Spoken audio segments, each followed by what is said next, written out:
Now, for the National Drug Law Enforcement Agency, NDLEA, there is no slowing down in the significant progress it is making in the war against drug trafficking and dismantling criminal networks. In its latest efforts, the NDLEA said it has secured the final forfeiture of an 80-room hotel located at number 16 Waziri Ibrahim Crescent, Victoria Island, Lagos.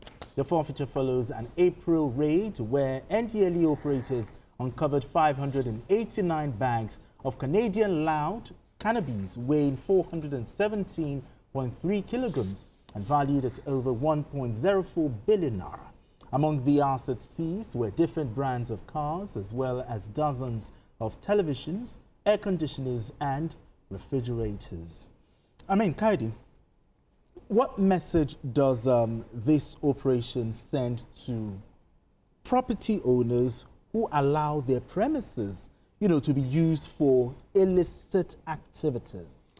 I think it's a very strong and clear message, and it's to let us know that don't be swayed by the temporal or what you call a huge benefit that you get from people that you know, because in most cases, most of these landlords, they have the right to interrogate whoever wants to get their property or use their property. You have the right.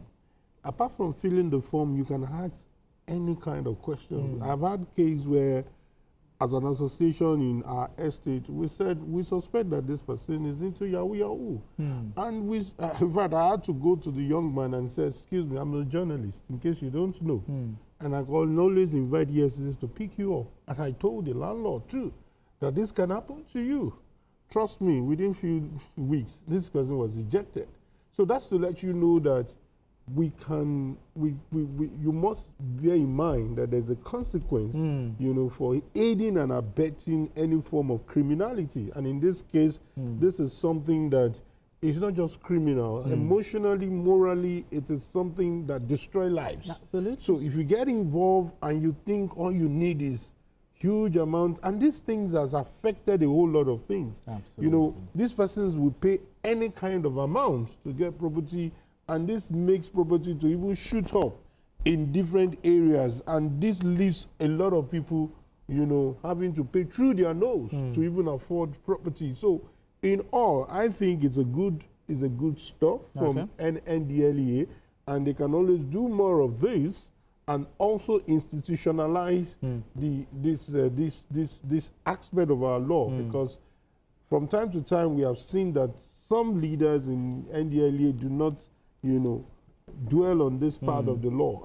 And I think it's a good one, and it's something that everybody should learn from. Biko Kaide said that this sends a very strong signals, to property owners who allow their premises to be used for illicit activities. Do you agree with him? No, it's not just to allow. In this case, they suspect that it is from proceeds of crime that the hotel was built. Yes, it's not. Nobody will simply ask the court to impose a forfeiture order because they were distributing illicit drugs at a facility. No, these people were suspected to be neck deep in illicit drug peddling, drug trafficking.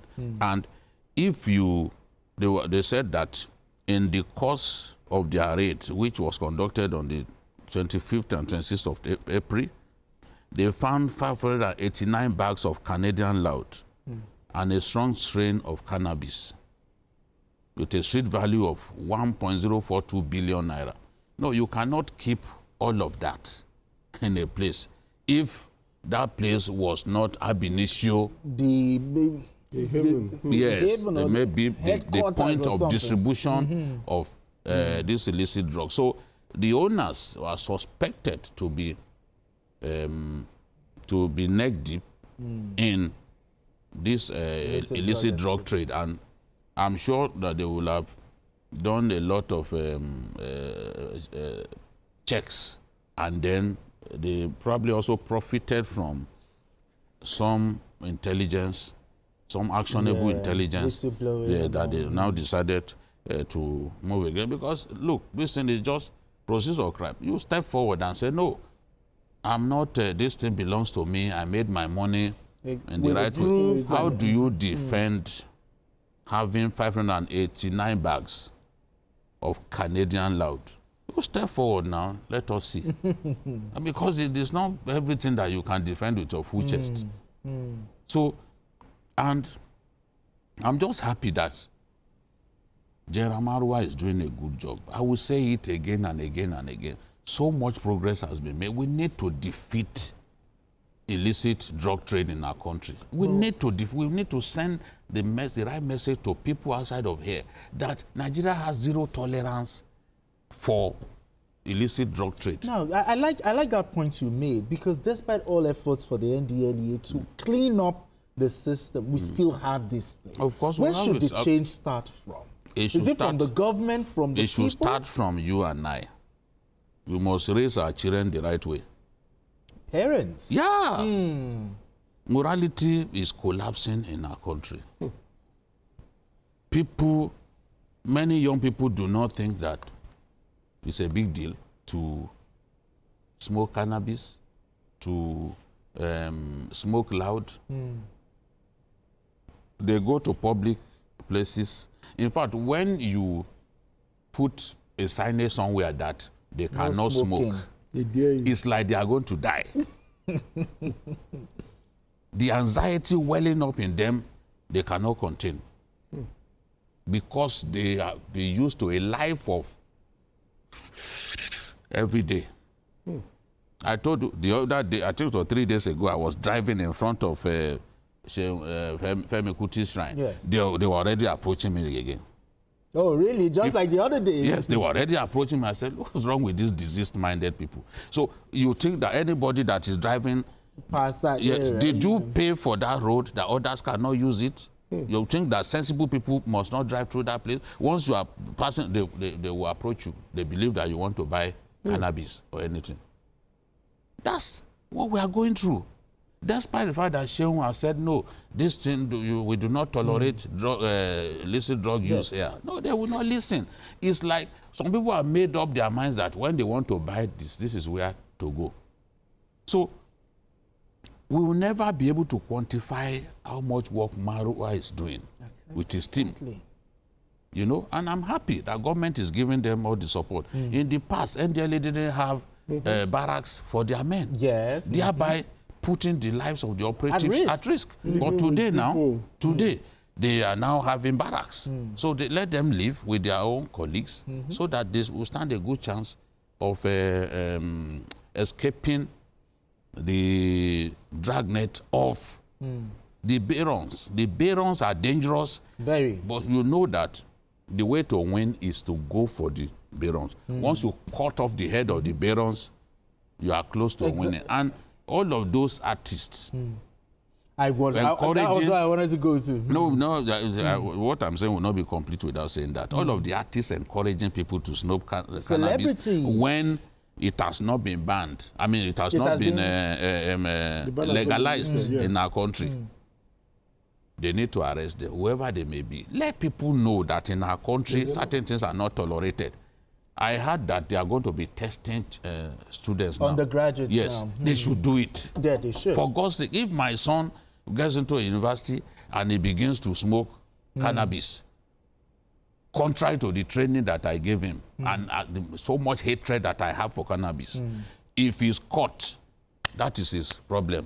Whatever they want to do, that is their problem. Because we should have zero tolerance. For lives are being destroyed by the fact that people think that they cannot live without it.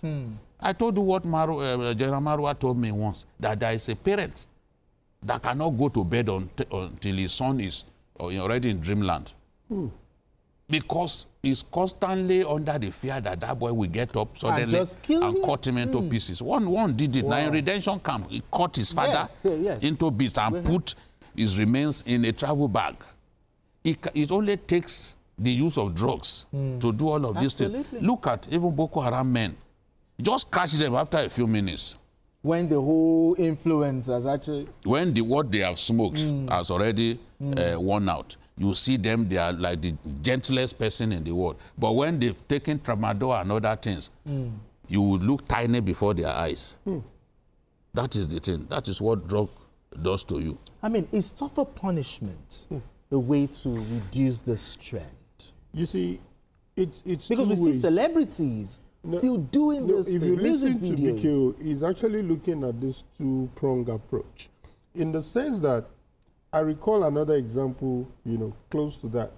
I went to donate blood for someone, and two guys came. Obviously, they went to get them from the street, Okay. and they were already, they've taken some of these drugs. And the people said, no, we have to check you. We have to test your blood, of course, because you don't look fit to do this. They were asking them those questions. One was saying, oh, I take a bit of some alcohol. The other one was lying. And in fact, the way he was lying, you know he was lying. And when they checked their blood, none of them was fit. Because they check those things. Because the person you're giving that blood to, is possible that you can mess up the system. Yeah, you will. So, as much as advocacy should be more intensified by parents, you understand, NDLEA is doing its bit. And like you said, it starts from us. What is the level of engagement? Some parents are so careless that they even do this in the presence of their children.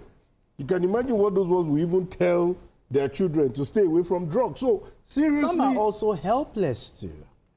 The parents? The parents that... those are the ones he's talking about, that those that were well-trained and they go the other way. But whichever way, we must criminalize it. We must demonize it. We must see it as... This is... Because some have come up with all kinds of, logic and analysis to say that it has some benefit, it has some... No, those are the lies. Conversation exactly. shouldn't be given... It is Sowore who is championing that. Sowore who is championing it. But he should be mindful of the fact that many lives have been destroyed already. Some have even run mad.